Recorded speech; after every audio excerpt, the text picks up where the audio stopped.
Hey guys, welcome back to Wrestling News 365. Hope everyone is doing very well. As always, there is a ton of news stories to get into today, so let's get straight into today's stories and let's start off talking about what everyone's talking about coming out of AEW Beach Break last night, and that is the AEW debut of New Japan wrestler KENTA, because KENTA attacked former AEW World Champion, current IWGP United States Champion Jon Moxley at AEW Beach Break last night. Now, AEW World Champion Kenny Omega and Impact World Tag Team Champions the Good Brothers defeated the team of Jon Moxley, Pac, and Rey Fenix in the main event of last night's Dynamite Beach Break. Now, in the match, which was fantastic, by the way, a really good match, Phoenix took the pinfall after Gallows and Anderson dropped him with their finisher, the Magic Killer. But post-match, this is really what everyone got talking about. The two sides continued to brawl as Lance Archer, now babyface Lance Archer, ran to the ring to clear out the Good Brothers. This just left Moxley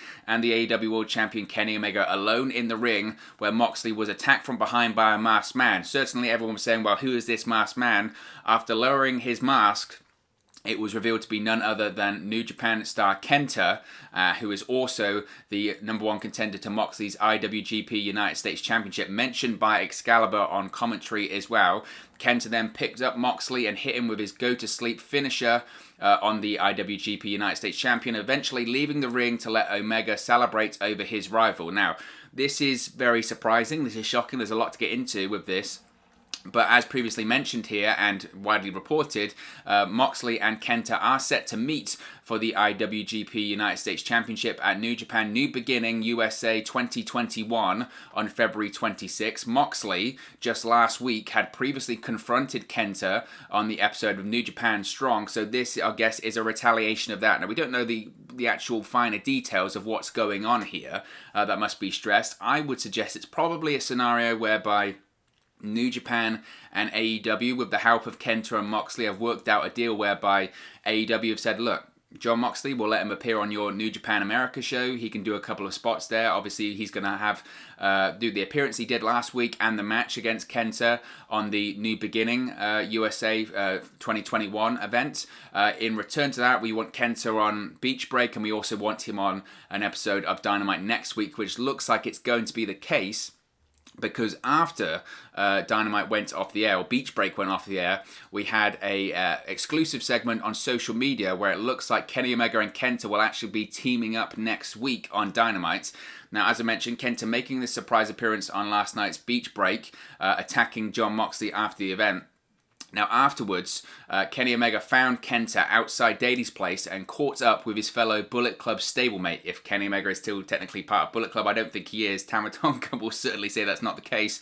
But Kenny Omega, as you can see in the picture there, goes up to KENTA, tries to embrace his former Bullet Club stablemate, and KENTA was pretty sharpish in his response to Kenny Omega, told him to shut the F up. KENTA said, quote, "I'm not your friend, I'm here to beat Jon Moxley." Kenny Omega then spoke to the camera, saying after he smooths things over with KENTA, he'd like to team up with him against Moxley and Archer in an unsanctioned match, since KENTA, of course, isn't signed to AEW, he's under contract to New Japan, on next week's show.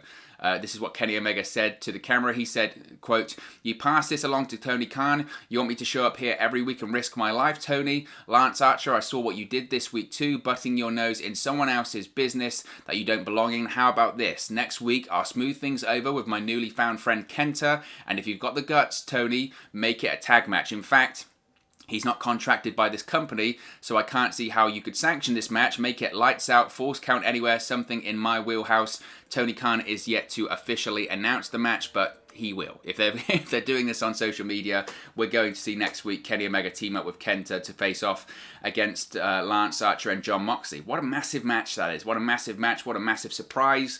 Look at the relationships that AEW has at this point. On last night's Beach Break episode, we saw talent, obviously, from AEW, contracted to AEW. We saw talent from Impact Wrestling, James Mitchell and the Good Brothers.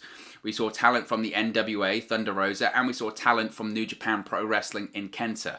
what a wide network they're beginning to get. And Tony Khan, he was mocked. I mocked him, and I criticised him for when he said the balance of power was shifting in the world of pro wrestling. I don't think it has, but it certainly is a really unique situation right now. You've got the WWE, they're doing their own thing. They can talk about relationships that they have with smaller companies. In reality, that means buying out their library and putting them on the WWE Network, which is now on Peacock. That's whole craziness. But on the other side of things, you've got AEW now that has working relationships with Impact Wrestling, NWA, and New Japan, and AAA. I mean, they are really going global in every sense of the word. They've got their territories now in different countries, even though they don't own them. But it's kind of... It's a throwback to the NWA of the 1970s and early 80s, that kind of deal, that it's all these promotions working together. And what this New Japan relationship means right now, is it a full-fledged relationship with the New Japan based in Japan? I don't know. I don't know if that's the case right now. What I think it's probably most likely is the deal to allow Moxley to work this New Japan event in America. Because previously, as Tony Khan referenced on Impact this past week, previously, it was a case of, okay, in certain talents contracts, you can work for New Japan in Japan. You can work maybe select indie dates where maybe it's not televised, but like is the case with most pro wrestling contracts in the United States, you're exclusive to us in the United States. You can't work other shows that have television in the United States. You're exclusive to AEW. Now, obviously, the pandemic has changed that because travel to Japan isn't impossible now, but it's very, very tough because of the quarantine period, etc.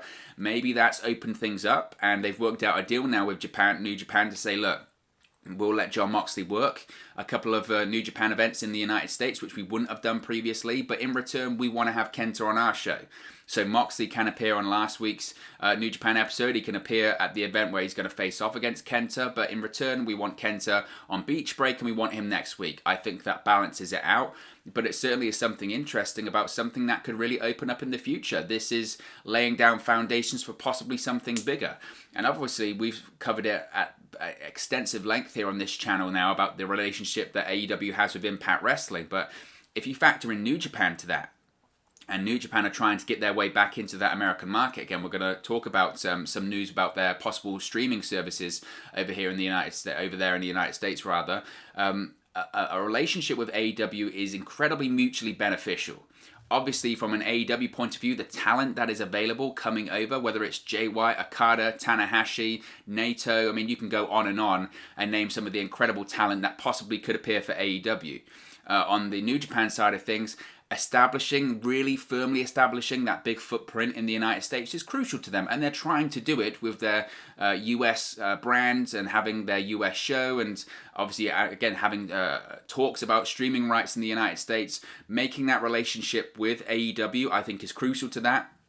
Historically, it's been very difficult to do that. I think AEW have wanted to do it. There's obviously been some heat with Kenny Omega and Cody Rhodes and the Young Bucks all going over to AEW at the same time, that kind of stuff. But business is business. It's not the same president now when it comes to New Japan as well. I think when it comes to ideas, it's obviously mutually beneficial. So that's exciting for next week with Kenny Omega teaming up with KENTA. It was also really exciting to see an official Bullet Club shirt actually appear on AEW as well, because KENTA was wearing that Go to Sleep Club shirt, and Excalibur was mentioning Bullet Club by name. So maybe this is the start of great things. Maybe it's just a situation whereby it's just a case of KENTA doing a couple of appearances for AEW because Jon Moxley's doing a couple of appearances for New Japan. But hopefully, and I think most pro wrestling fans would agree with me here, hopefully it's the beginning of something more, and it's another reason to watch Dynamite every week because you never know what's going to happen. And also it's another reason to watch New Japan Strong, isn't it? Because you never know what's going to happen there. Maybe we're going to see more Moxley and more AEW appearances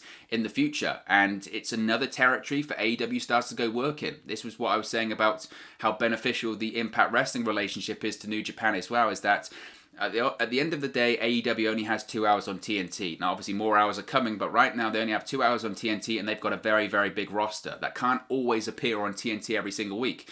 If you can send them to an Impact, send them to a AAA, send them possibly to NWA Power when Power returns, send them to a New Japan Strong, that opens up a lot of possibilities, and it makes it just makes pro wrestling a more interesting and exciting place to be a fan of, doesn't it? So I'm excited about that, and I'm excited about next week about what that will mean. So certainly very, very exciting. Let's switch over to NXT, because NXT also was a massive night last night, because we had the NXT debut of Edge last night on the USA Network on NXT, because WWE Hall of Famer Edge made his NXT debut last night and indicated that he may want to use his men's 2021 Royal Rumble victory to challenge for the NXT Championship. Now, Edge interrupted a segment between Pete Dunne and NXT champion Finn Balor, coming out right after Balor challenged Dunne to a title match at NXT TakeOver Vengeance Day, the event on Valentine's Day coming up soon. Now, Edge noted that the focus on the E is the norm in WWE, but in NXT, the focus is on the second W, and that's what makes it so great. So he's saying, if you want to read between the lines there, that WWE is the focus on entertainment, where NXT is the focus on wrestling, which makes it so great. He credited watching NXT as a fan with helping him get the passion back to continue his career, and then he gave major praise to both Pete Dunne and Finn Balor. Now, the Rated R Superstar then talked about how he's never held the NXT Championship, which is very intriguing to him. He promised to keep his eye on the Pete Dunne versus Balor match, and said if he hasn't decided who he will challenge at WrestleMania 37 by TakeOver, then he may be coming for the NXT Championship no matter who wins it at TakeOver. Now, of course, it's very, very, very unlikely that Edge is going to challenge for the NXT Championship. I would go as far as to say it's impossible, because it's been reported that Edge is scheduled to challenge WWE Universal Champion Roman Reigns at WrestleMania 37, so this NXT Championship opportunity looks very unlikely to him, but nevertheless, certainly is going to be interesting. I want to touch on as well that we do have an official name for TakeOver, as you heard there a second ago. It's going to be NXT TakeOver Vengeance Day, which will air on Sunday, February 14th. Really... There's two things. When I saw the Vengeance, because it's an old Vengeance logo, great, love Vengeance. Vengeance has got so many great matches throughout its history. Chris Jericho becoming the Undisputed Champion, The Rock versus Kurt Angle versus The Undertaker, amazing triple threat match for the WWE Championship. Vengeance has so much great stuff that has happened in its history. I just think it was a really, really good opportunity to call it NXT TakeOver St. Valentine's Day Massacre. I mean, St. Valentine's Day Massacre was only one event done by the WWE in 1999. It featured Steve Austin versus Mr. McMahon, steel cage match where Vince McMahon takes that unbelievable bump from the cage to the outside of the ring onto the announce table, breaks his tailbone. The debut of the Big Show Paul White at that event too. And given that NXT has kind of been going with these throwback events, whether it's In Your House, Halloween Havoc, The Great American Bash, etc., I just felt it was a perfect opportunity to use an event that they hadn't used in a while, and it was had prominence in WWE history. I guess when it comes to calling something a massacre, is it right to be using in the PG era and in 2021? I don't know. Maybe that's the reason they went for that, but Vengeance isn't that bad. In terms of Edge's NXT debut last night, I thought it was well done. I think it was pretty much what everyone expected. No one thought that Edge was going to wrestle. I don't think anyone thought Edge was going to get physical. It was what most people thought it was going to be. Edge confronting Finn Balor and Pete Dunne and saying, you know, keep an eye out. I might challenge for the NXT Championship, when, of course, that's never going to happen. But I think the most important thing out of all of it was that it makes NXT seem legitimate. It adds a bit of credibility back to NXT. If Edge just appeared on Raw and SmackDown and said, these are the two people I'm challenging for, or I'm thinking about challenging for at WrestleMania, you would have gone, well, that shows what WWE's opinion is and thought process is when it comes to NXT right now. The fact that Edge took the time to appear on NXT and say, you know what, I am thinking about this, and just because I won the Royal Rumble, I can challenge for the NXT Championship.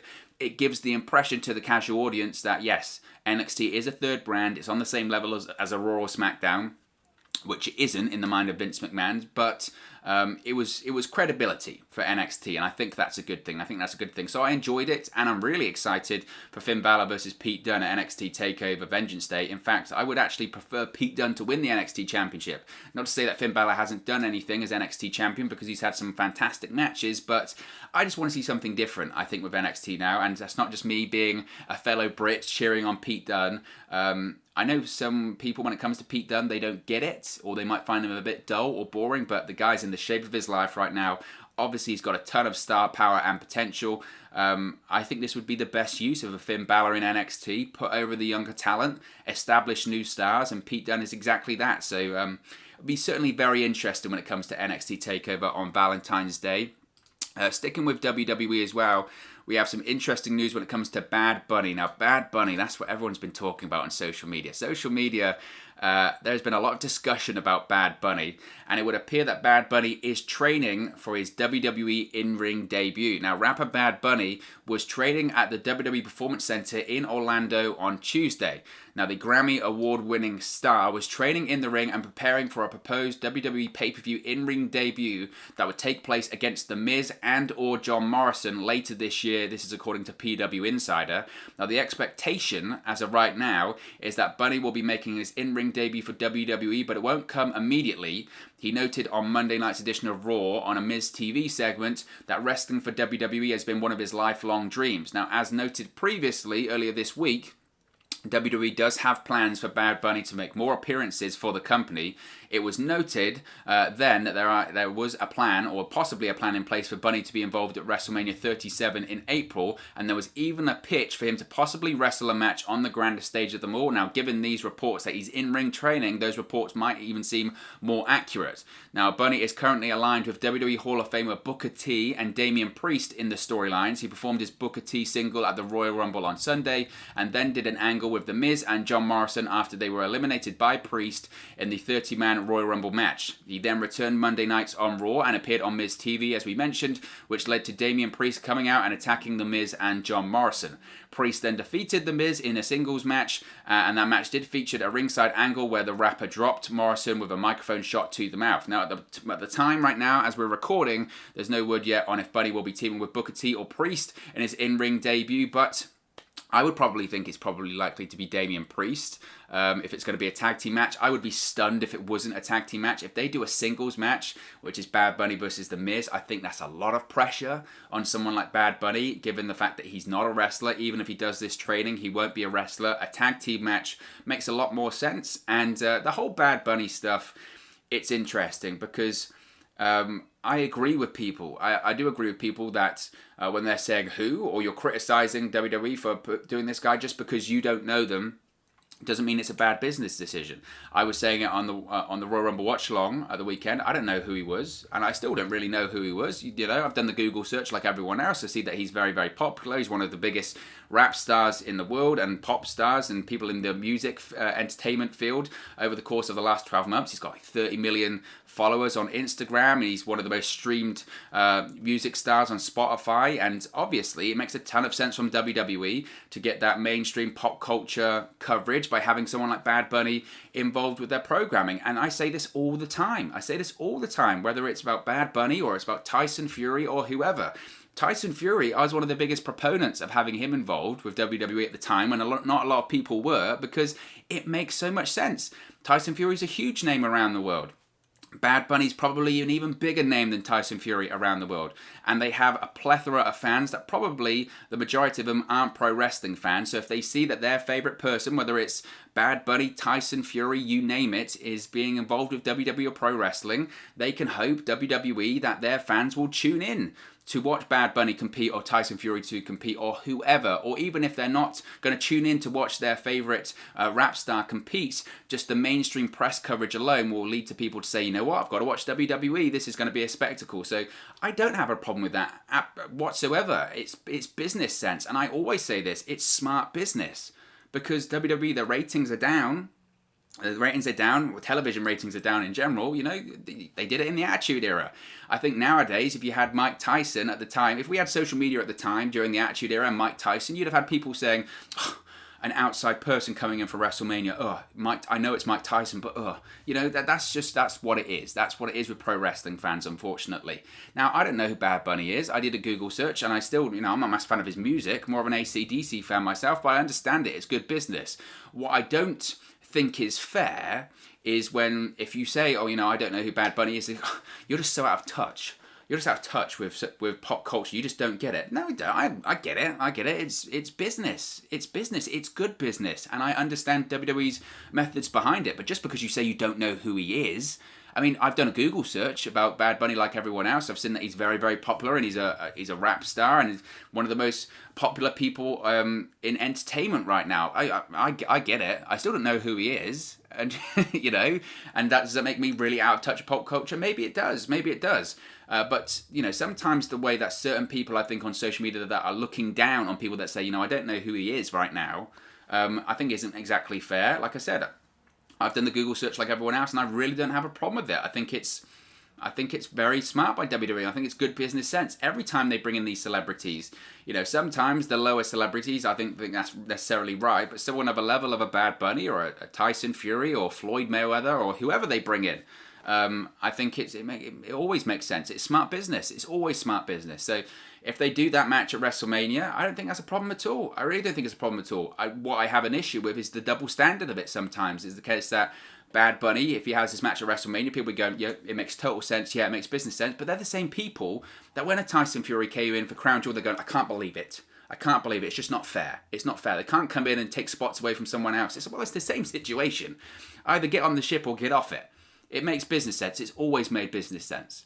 So that's, I think, the thing that frustrates me the most about this is that I don't agree with people when they comment underneath going, who? Because, you know, things do exist outside of the pro wrestling bubble. But I just, again, sometimes stuff like this is just the double standard, which I find so frustrating. But it's funny. It's just interesting to see how much attention or infighting it gets from the pro wrestling community. People, for some reason, are really upset that Bad Bunny, or people don't know who Bad Bunny is or stuff like that.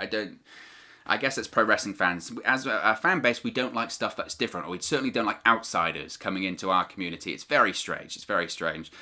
Go back to New Japan as well. I mentioned that we were going to talk about New Japan, especially with the whole KENTA situation with AEW right now. And it would appear that New Japan are having talks about a US streaming deal. Now, this is according to Raj Giri at Wrestling Inc. New Japan Pro Wrestling recently had talks with Pluto TV about airing on their streaming platform. This is according to Wrestling Inc., as I mentioned. Pluto TV, if you're not aware, is a free app available to stream on Apple TV, Chromecast, Amazon Fire TV, Roku, and other devices. This week, Pluto TV launched a pro wrestling channel featuring content from independent promotions like Beyond Wrestling, Women's Wrestling Revolution, and Defy Wrestling. If a deal between Pluto TV and New Japan has been reached, it would be a big acquisition for the streaming service. I mean, we mentioned the names there. New Japan is by far the biggest name. I mean, if you want to look at New Japan in terms of their levels, they're number 2 or number 3 pro wrestling company in the world. So for Pluto to reach an agreement with New Japan, it would be massive. The deals on Pluto TV's pro wrestling channel thus far have been with independent promotions with a revenue split with no rights fees. While the deal would not be lucrative, it would provide a way for fans in the US to watch New Japan Pro Wrestling programming. New Japan has not been able to secure a television deal in the United States since Access TV stopped airing their programming in 2019. New Japan had been airing on Access TV since January of 2015. A promo did air, though, during Wrestle Kingdom in January, confirming that New Japan would be returning to television in the United States soon. So maybe this is the situation right now of New Japan. I think everyone wants to see New Japan get a footprint back in the US television market. I'm surprised it's taken this long. And as the report mentioned there from Wrestling Inc., is it really the best deal that they can get right now? Maybe not. Maybe not. And maybe that's something they need to look at. I think that's certainly a factor as to why they're more open to working with AEW right now, because they're thinking, look, we probably need to improve our awareness of New Japan in the United States and maybe the popularity. You know, it's supply and demand, isn't it? If this AEW New Japan relationship, whatever it is right now, if it's successful, then there'll be a demand for people saying, look, I want to have New Japan on US television. Then the folks at New Japan can go to these American networks or these streaming services and say, look, when we've been appearing on American television on TNT, the ratings have been going up, or it's been widely popular, we've been trending. It gives them more cards, if you will, when it comes to that negotiating table. So possibly we could see more when it comes to New Japan in the US in the future. Let's go back to NXT as well. We have a storyline update when it comes to the mysterious woman involving Xia Li and Boa. The mysterious woman in the recent vignettes has been revealed. A new vignette that aired last night on NXT revealed that the woman's name is Chan Shah. This is the name, of course, that WWE filed to trademark back in December. The vignette explains the backstory of how Shah comes from an ancient Chinese dynasty. The king had an older son and a younger daughter, But the son was corrupted by greed and killed the king, and then ruled with an iron fist, bringing dishonor to the family. The daughter then went into exile and discovered a dragon that mentored her and taught her strength to bring honor back to the kingdom, but at the cost of her soul. The daughter had to undergo a series of 4 grueling tests to purge her fear, and that ended with her ascending to the throne. She would go on to defeat her brother and bring honor to the family, but she became what she despised and ruled everyone with fear. The narrator ended the story by saying people feared the name Chan Shah for generations to come. The vignette ended with a shot of Shah, Li, and Boa at Shah's throne. It was noted on commentary that the mysterious figure now has been seen now on NXT is now supposed to be thousands of years old.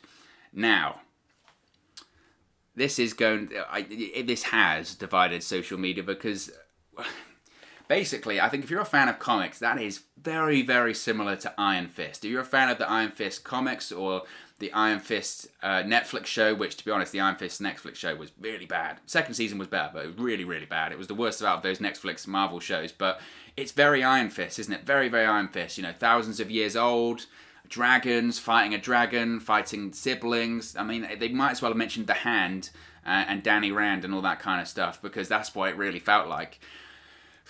Look, I don't really have a problem with it. I know people will, because they like their pro wrestling to be based in reality and they like the realism. They don't like the entertainment side of sports entertainment. I get that, and I'm more inclined to be on the real side of things as well. But I understand that this is, it's a television show, it's entertainment. The Undertaker isn't actually an Undertaker, and the guy is alive and well. That's how it works. Kane is not the Undertaker's brother, and he doesn't have burns on his faces. This is entertainment at the end of the day. Now, obviously, portraying someone as 1,000 years old is quite a stretch when it comes to suspension of disbelief, and maybe people will have an issue with that. But look, it's NXT trying something different. The worst that can happen here is that it will fail miserably. If it doesn't work, then NXT knows, you know what, we can't really stretch that kind of line of storytelling where we're trying to say something that's ridiculous. It reminds me of stuff going back to WWE in the mid-90s, the Sultan, he competes, he's got his tongue ripped out, that kind of stuff. Back then, people didn't buy it. In 2021, are people going to buy it? I don't know. I think the vignettes have been really, really good. And in terms of the quality of that vignette last night, the production was excellent. When you come to the logic of it, I think that's where people might struggle, but it's about suspension of disbelief. And if you can get your mind around that this is a television show, and this isn't, real, then I don't think you would have a problem with it. I don't have a problem with it. I'm interested to see where WWE goes with it. It might be the best thing that NXT have ever done, but it might fail miserably. So certainly is an interesting one, and I'm interested in it. I'm going to see where it goes, and I'm not going to criticize it immediately. We'll have to wait and see where that one goes. Sticking with NXT as well, we have the team set for the men's semi-finals and finals of the Dusty Rhodes Tag Team Classic. The finals of the 2021 WWE Men's Dusty Rhodes Tag Team Classic have been confirmed to take place at the upcoming NXT TakeOver Vengeance Day event. The quarterfinals wrapped on last night's NXT show as Legado del Fantasma defeated Lucha House Party to advance. The main event saw Tommaso Ciampa and Timothy Thatcher defeat the Undisputed Era, which was a bit of a shock to me, Roderick Strong and Adam Cole to advance. Next Wednesday's NXT TakeOver Vengeance Day go-home show will include the semi-finals, with the winners advancing to the finals at TakeOver. Next Wednesday's show will feature Legado del Fantasma versus MSK, plus Ciampa and Thatcher versus the Grizzled Young Veterans. So, who is going to advance to the finals there? Well, I would think MSK are going to get there, since they're the new tag team, and they're fantastic.